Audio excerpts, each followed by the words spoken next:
Just ಎಲ್ಲೆಲ್ಲಿ ನಾವು mistake ಮಾಡ್ತೀವಿ, ಎಲ್ಲೆಲ್ಲಿ ಮಾಡಬಾರ್ದು, ಎಲ್ಲೆಲ್ಲಿ ಮಾಡಿದ್ರೆ ನಮಗೆ ಈ ಥರ ಅಡ್ವರ್ಸ್ ರಿಯಾಕ್ಷನ್ ಆಗುತ್ತೆ. ಸೊ ಅಂಥ ಕಡೆ ನಾವು ಸ್ವಲ್ಪ ಜಾಗರೂಕರಾಗಿರ್ಬೇಕು ಅನ್ನೋದ್ರ ಬಗ್ಗೆ ಹೇಳ್ತಾರೆ.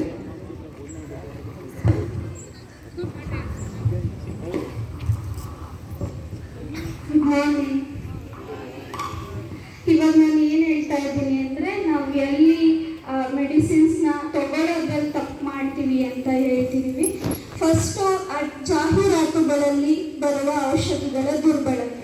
ಅಡ್ವರ್ಟೈಸ್ಮೆಂಟ್ ತೋರಿಸ್ತಾರೆ, ಒಂದೇ ಸ್ಯಾರಿಡಾನ್ ತಲೆನೋವಿಗೆ ಪರಿಹಾರ, ಆ ಥರ ಎಲ್ಲ ಅಡ್ವರ್ಟೈಸ್ಮೆಂಟ್ ನೀವು ನೋಡಿರ್ತೀರಲ್ವ ಟಿವಿಲಿ. ಆ ಥರ ಅಡ್ವರ್ಟೈಸ್ಮೆಂಟ್ ನೋಡಿ ನಿಮ್ಮ ತಲೆನೋವು ಬಂದಿದ ತಕ್ಷಣ ಹೋಗಿ ಮೆಡಿಕಲ್ ಸ್ಟೋರಲ್ಲಿ ಸ್ಯಾರಿಡಾನ್ ತಗೊಬಂದು ಯೂಸ್ ಮಾಡಬಾರ್ದು. ಮತ್ತು ವೈದ್ಯರ ಸಲಹೆ ಪಡೆಯೋದು ಮುಖ್ಯ. ವೈದ್ಯರ ಸಲಹೆ ಪಡೆಯೋದು ಏನಂತ ಹೇಳಿದ್ರೆ, ನಾವು ಯಾವುದಾದ್ರೂ ಟ್ಯಾಬ್ಲೆಟ್ಸ್ ತಗೊಳ್ಳೋಕ್ಕಿಂತ ಮುಂಚೆ, ಯೂಸ್ ಮಾಡೋಕ್ಕಿಂತ ಮುಂಚೆ ಡಾಕ್ಟರ್ ಪ್ರಿಸ್ಕ್ರಿಪ್ಷನ್ ಇಲ್ಲದೆ ಯಾವುದೇ ಟ್ಯಾಬ್ಲೆಟ್ಸ್ನ ತಗೋಬಾರ್ದು. OTC ಔಷಧಿಗಳಿಂದ ಆಗುವ ದುಷ್ಪರಿಣಾಮ. ನಿಮ್ಮ ಮನೆ ಪಕ್ಕದವ್ರು ಯಾರಾದರೂ ಹೇಳ್ತಾರೆ, ನೀವೇನಾದರೂ ಆಗಿದ್ದಾಗ ನನ್ನ ಹತ್ರ ಇದೆ ಆಯಿಂಟ್ಮೆಂಟು, ನನ್ನ ಹತ್ರ ಇದೆ ಟ್ಯಾಬ್ಲೆಟ್, ನಾನು ಕೊಡ್ತೀನಿ ಬಾ, ಅದೇ ನಂಬುವಂತೆ ಅಂತ.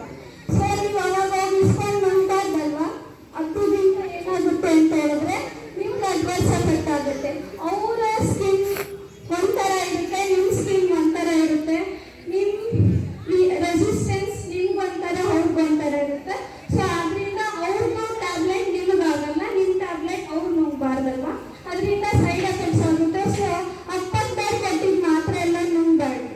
ಮತ್ತು ನಿಮ್ಮ ಅಜ್ಜಿ ತಾತನೂ ಹೇಳ್ತಾರೆ, ಯಾರಾದರೂ ಮನೇಲಿ ಇದ್ದಾರೆಲ್ಲ, ಕಾಸು ಕೊಟ್ಟು ನಮ್ಮ ಮೆಡಿಕಲಲ್ಲಿ ಟ್ಯಾಬ್ಲೆಟ್ ತಗೊಬಂದ್ಬಿಡು, ತಲೆನೋವ್ತಿದೆ, ಆ ಥರ ಹೇಳ್ತಾರೆ. ನೀವು ಹೇಳ್ಬೇಕು ಮನೇಲಿ, ಹೋಗಲ್ಲ ನಮ್ಗೆ ಬಂದು ಹಿಂಗೆ ಹೇಳಿದ್ದಾರೆ, ವಿತೌಟ್ ಪ್ರಿಸ್ಕ್ರಿಪ್ಷನ್ ಯಾವುದೇ ಟ್ಯಾಬ್ಲೆಟ್ಸ್ನ ನಾವೇನು ಮಾಡಬಾರ್ದು, ತಗೋಬಾರ್ದು ಅಂತ. ನೆಕ್ಸ್ಟ್ ಔಷಧಿಯ ಆವಿಷ್ಕಾರದ ವಿಧಾನಗಳಂತ ಹೇಳಿದ್ರೆ, ಮೆಡಿಸಿನ್ಸ್ ಹೇಗೆ ತಯಾರು ಮಾಡ್ತಾರೆ ಅಂತ ಗೊತ್ತಾಗುತ್ತೆ. ಫಸ್ಟು ಮೆಡಿಸಿನ್ಸ್ನ ಡೈರೆಕ್ಟಾಗಿ ಹ್ಯೂಮನ್ಸ್ ಮೇಲೇ ಮಾಡಲ್ಲ. ಫಸ್ಟು ಯಾಕಾದರೂ ಚಿಕ್ಕ ಅನಿಮಲ್, ಮೈಸ್, ರ್ಯಾಟ್, ಆ ಥರ ಅನಿಮಲ್ಸ್ ಮೇಲೆ ಫಸ್ಟು ಅದನ್ನು ಮಾಡಿ ಆಮೇಲೆ ಹ್ಯೂಮನ್ಸ್ನೆಲ್ಲ ಕೊಡ್ತಾರೆ. ಫಸ್ಟ್ ನೀವು ಹೇಳ್ತಿರ್ತೀರಾ, ನಿಮ್ಮ ಮನೆಯವ್ರ ಹತ್ರ ಹೇಳ್ತಿರ್ತಾರೆ, ಅಯ್ಯೋ ಡಾಕ್ಟ್ರ್ ಈ ಥರ ಟ್ಯಾಬ್ಲೆಟ್ ಕೊಟ್ಬಿಟ್ರು ನಾನು ಹಿಂಗಾಗೋಯ್ತು. ಇದರಲ್ಲಿ ಡಾಕ್ಟರ್ಸ್ ಯಾವುದೇ ತಪ್ಪಿರಲ್ಲ. ಯಾವುದೇ ಮೆಡಿಸಿನ್ಸು ಮಾರ್ಕೆಟಿಗೆ ಬರಬೇಕಂದ್ರೂ ಫಸ್ಟು ಚೆಕ್ ಆಗಿರುತ್ತೆ, ಆಮೇಲೆ ಚೆಕ್ ಆದ್ಮೇಲೆ ಮಾರ್ಕೆಟಿಗೆ ಬರುತ್ತೆ. ಸೊ ಎಲ್ಲರೂ ಏನು ಗಮನದಲ್ಲಿ ಇಟ್ಕೋಬೇಕಪ್ಪ ಅಂದರೆ, ವಿತೌಟ್ ಪ್ರಿಸ್ಕ್ರಿಪ್ಷನ್ ಯಾವುದೇ ಟ್ಯಾಬ್ಲೆಟ್ಸ್ನ ನಾವು ಯೂಸ್ ಮಾಡಬಾರ್ದು. ಅಡ್ವರ್ಟೈಸ್ಮೆಂಟಲ್ಲಿ ಬರೋವಂಥ ಟ್ಯಾಬ್ಲೆಟ್ಸ್ನ ತಗೋಬಾರ್ದು ಅನ್ನೋ ಒಂದು ಥೀಮ್ ಅಷ್ಟೇ. Thank you.